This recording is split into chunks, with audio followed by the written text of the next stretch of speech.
자, 우리 성도님들 한 주간 동안 잘 지내셨습니까? 오늘은 계시록 16장에 나오는 일곱 대접에 대해서 살펴보겠습니다. 이 일곱 대접 중에는 이제 특별히 마지막 전쟁인 아마겟돈 전쟁이 나옵니다. 이 성전에서 일곱 천사에게 땅에 하나님의 진노의 일곱 대접을 쏟으라는 소리가 납니다. 이 일곱 대접은 땅에 거하는 모든 사람에게 하나님의 심판이 나타나죠. 이제 첫째 천사가 대접을 쏟습니다. 그러자 짐승의 표를 받은 사람들과 그 우상에게 경배하는 사람들에게 독한 종기가 납니다. 이 악하고 독한 종기는 지독한 악성 종기라는 의미입니다. 이집트에 내린 여섯째 재앙인 악성 종기와 유사하죠. 그때는 사람과 짐승에게 모두 나타났었습니다. 여기서는 이제 짐승의 표를 받은 사람들, 우상 숭배를 하는 사람들에게 이 재앙이 임합니다. 이 둘째 천사가 이제 대접을 바다에 쏟자 바다의 모든 생물이 죽습니다. 바다가 곧 죽은 자의 피같이 되니 바다 가운데 모든 생물이 죽더라. 이것은 둘째 나팔이요. 이 둘째 나팔보다 더 심하죠. 둘째 나팔을 부니까 바다의 3분의 1이 피가 되고 바다 생물의 3분의 1이 죽었었습니다. 근데 이 둘째 대접은 더 심하게 나타나는 모습을 보이죠. 이 셋째 대접을 쏟으니까 이 강가물 근원이 이제 피가 되죠. 이것도 셋째 나팔, 이 셋째 나팔보다 더 심합니다. 셋째 나팔 때는 강가물의 3분의 1이 쓴 쑥이 되어서 많은 생물이 죽었었거든요. 이 둘째와 셋째 대접은 이 바다와 강이 피로 변합니다. 이집트의 열 재앙에서 첫 번째 재앙을 기억나게 합니다. 나일강이 피로 변해서 고기가 다 죽었습니다. 자, 이렇게 이제 셋째 대접 심판이 나오고 나서 이 논평이 나와요. 논평. 이 물이 피로 변한 심판에 대한 정당성을 말을 합니다. 물을 차지한 천사가 이르되 전에도 계셨고 지금도 계신 거룩하신 이여 이렇게 심판하시니 의로우시도다 하고 선언을 합니다. 근데 여기서 이제 흥미롭게도 물을 차지한 천사가 있다 그러죠. 이건 물의 천사를 의미하는 거예요. 근데 계시록 7장 1, 2절에 보면은 네 천사가 땅 네 모퉁이에 서서 땅의 사방의 바람을 붙잡아 바람으로 불지 못하게 합니다. 여기서는 보면 바람을 통제하는 천사가 있었죠. 그리고 계시록 14장 18절에서는 불을 다스리는 다른 천사가 있었습니다. 이것을 보면은 이 물, 바람, 불 이런 것을 맡은 천사들이 있다라는 것을 알 수가 있죠. 자, 피심판의 정당성을 말한 천사가 하나님을 부르고 있는데 그 신적 호칭이 변했어요. 보니까요. 먼저 1장 4절 8절에서는 이제도 계시고 전에도 계셨고 장차 오실 이 하면서 과거와 현재와 미래 이렇게 얘기를 했었는데 이 여기서는 장차 오실 이가 빠졌어요. 그래서 보니까 전에도 계셨고 지금도 계신 거룩하신 이여 이렇게 부르죠. 이제 마지막 심판이 임하고 하나님이 오실 때가 되었다는 것을 의미합니다. 자, 천사가 하나님을 부르고 난 다음에 하나님의 그 심판 방법이요. 이렇게 심판하시는 것이 의롭다라고 얘기를 하죠. 그러면서 이렇게 심판하시는 그 이유를 설명을 해요. 그들이 성도들과 선지자들의 피를 흘렸으므로 그들에게 피를 마시게 하신 것이 합당하니이다. 이 피의 보수죠. 하나님이 성도들과 선지자들의 복수를 해주시는 겁니다. 구약의 탈리오법이 있잖아요. 눈은 눈으로, 이는 이로. 이런 탈리오법에 맞게 피는 피로 갚아주실 것을 말씀을 하죠. 자, 이렇게 물을 차지한 천사가 말을 하니까 제단이 호응을 하죠. 그러하다 주 하나님 곧 전능하신 이시여 심판하시는 것이 참되시고 의로우시도다 라고 말합니다. 그러면서 하나님의 공의를 지지합니다. 넷째로 이 넷째 대접을 쏟으니까 해가 불로 사람들을 태우죠. 뜨거운 열기로 사람을 태우는 것입니다. 이것은 아주 더워지는 거죠. 그래서 사람들을 그을리는 겁니다. 사람들의 반응이 여기에 대해서 세 가지로 나타나요. 첫째, 하나님의 이름을 비방합니다. 둘째, 회개하지 않아요. 셋째, 주께 영광을 돌리지 않습니다. 사람들의 마음이 아주 강팍해 있다라는 것을 알 수가 있습니다. 자, 다섯째 대접을 짐승의 왕자에 쏟습니다. 그 나라가 곧 어두워지며 사람들이 아파서 자기 혀를 깨물고 아픈 것과 종기로 말미암아 괴로워합니다. 이 어둠 재앙은 이집트의 10재앙 가운데 흑암 재앙을 기억나게 하죠. 어둠은 고통을 주지 않습니다. 그러나 여기서는 특이하게 아파서 자기 혀를 깨물죠. 어둠이 고통과 관련이 있는 것은 지옥에 떨어졌을 때입니다. 예수님의 말씀에 따르면은 그 나라에 본 자손들은 바깥 어두운 데 쫓겨나 거기서 울며 이를 갈게 되리라. 그래서 그러니까 이 어두운 곳에 쫓겨나는 거예요. 지옥에 떨어졌을 때 울며 이를 간다 그러죠. 고통이 있을 것을 얘기를 하는 거죠. 그래서 이 어둠은 최후 심판의 장소입니다. 이 울며 이를 간다 그러는데 이것은 극도의 고통을 보여주는 거죠. 근데 여기서도 어두워지면서 사람들이 아파서 자기 혀를 깨물고 그러죠. 이것은 극심한 고통을 보여주는 거예요. 짐승의 나라에 속한 사람들이요, 우상을 숭배한 사람들은 이제 어둠과 종기로 인해서 고통이 심하게 임하죠. 하지만 하나님께 순종하지 않습니다. 여기에 대해서 또 사람들이 반응을 보이는데, 첫째 하나님을 비방하고 둘째 그들의 행위를 회개하지 않습니다. 사람들의 마음이 아주 단단해져서 이제 회개할 능력이 없는 거죠. 이 첫째 대접과 다섯째 대접은 짐승의 나라 사람들에게 임해서 서로 관련이 있어요. 그리고 첫째 대접과 다섯째 대접에 둘 다 종기가 나오는 것도 특징이죠. 이제 여섯 번째인데 이게 이제 아마겟돈 전쟁을 말을 하죠. 이 여섯째 천사가 대접을 유브라데 강에 쏟습니다. 강물이 말라서 동쪽에서 오는 왕들의 길이 준비되어 최후의 전쟁을 준비하는 겁니다. 여섯째 나팔에서 이 나팔을 부니까 유브라데에 결박된 네 천사가 풀려났어요. 이 일로 2만만의 마병대가 나와서 세계 인구의 3분의 1을 살육했습니다. 여섯째 대접은 여섯째 나팔보다 더 강도가 셉니다. 유브라데 강은 그 지역에서 가장 큰 강이에요. 하나님이 이스라엘에 주신 약속의 땅이 북쪽 경계이기도 합니다. 로마 제국 당시에는 이 로마 제국의 경계였어요. 이 로마가 두려워하는 파르티아 사람들과 이 유브라데 강이 분리를 해 주었습니다. 유브라데 강이 말랐다는 것은 출애굽 때 하나님이 이스라엘로 홍해를 건너가게 하신 사건을 기억나게도 합니다. 이 페르시아의 고레스 왕이 바벨론을 침입할 때 유브라데 강의 흐름을 다른 곳으로 돌려서 강을 건너가 이 바벨론을 멸망시키기도 했습니다.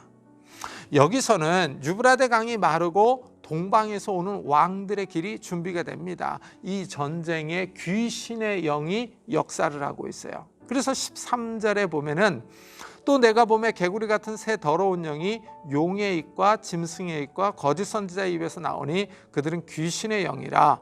이적을 행하여 온 천하 왕들에게 가서 하나님 곧 전능하신 이의 큰 날에 있을 전쟁을 위하여 그들을 모으더라. 그러죠? 여기 보니까 용, 짐승, 거짓 선지자의 입에서 개구리 같은 새 더러운 영이 나왔다. 그러죠? 여기서 이제 용, 이 짐승, 거짓 선지자요, 이 더러운 영, 귀신의 영이 나오죠. 이 악의 삼두 체제죠.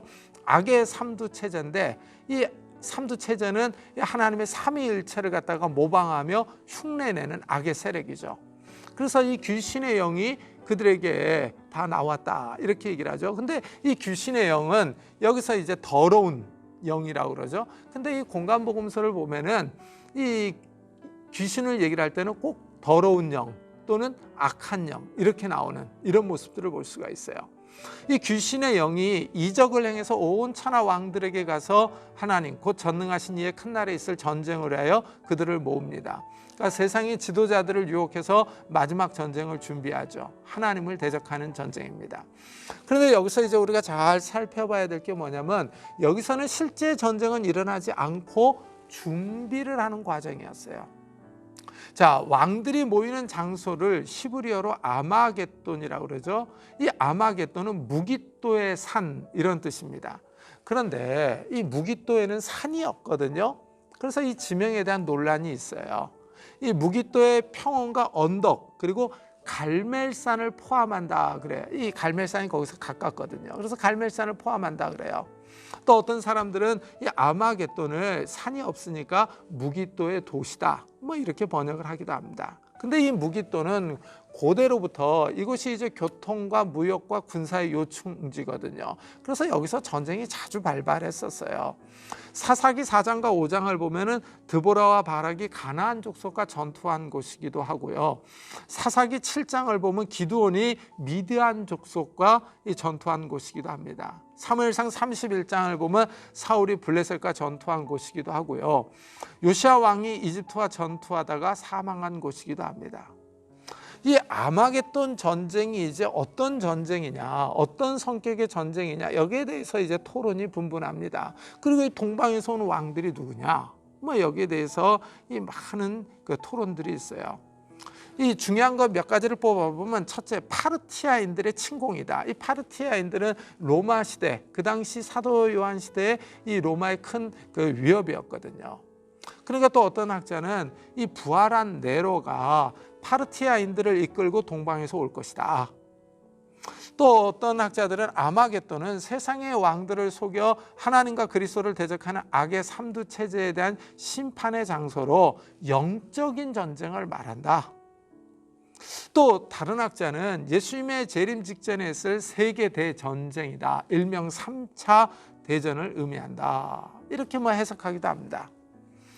우선 이 아마겟돈 전쟁의 특징을 생각을 해봐야 돼요. 첫째가 하나님 곧 전능하신 이의 큰 날에 있을 전쟁으로 불립니다. 그리고 둘째는 이 전쟁은 용, 짐승, 거짓 선지자의 입에서 나오는 개구리 같은 새 더러운 영, 귀신의 영이 주도하는 전쟁이죠. 그 다음에 세 번째, 귀신의 영이 아마겟돈으로 천하의 왕들을 모읍니다.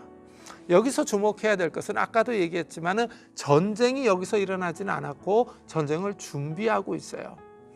용, 짐승, 거짓 선지자를 중심으로 천하의 왕들이 다 모였는데 그 전쟁 상대가 여기서는 나오지 않습니다. 그래서 이 서로 싸우는 전쟁은 아니에요. 3차 대전은 아닙니다. 악의 삼두 체제가 주도하는 군대는 하늘 군대와 싸우는 거예요. 그래서 19장 11절부터 22절을 읽어보면은 백마를 탄 충신과 진실, 즉 만왕의 왕이여 만주의 주께서 하늘 군대를 이끌고 땅의 군대와 전쟁을 합니다.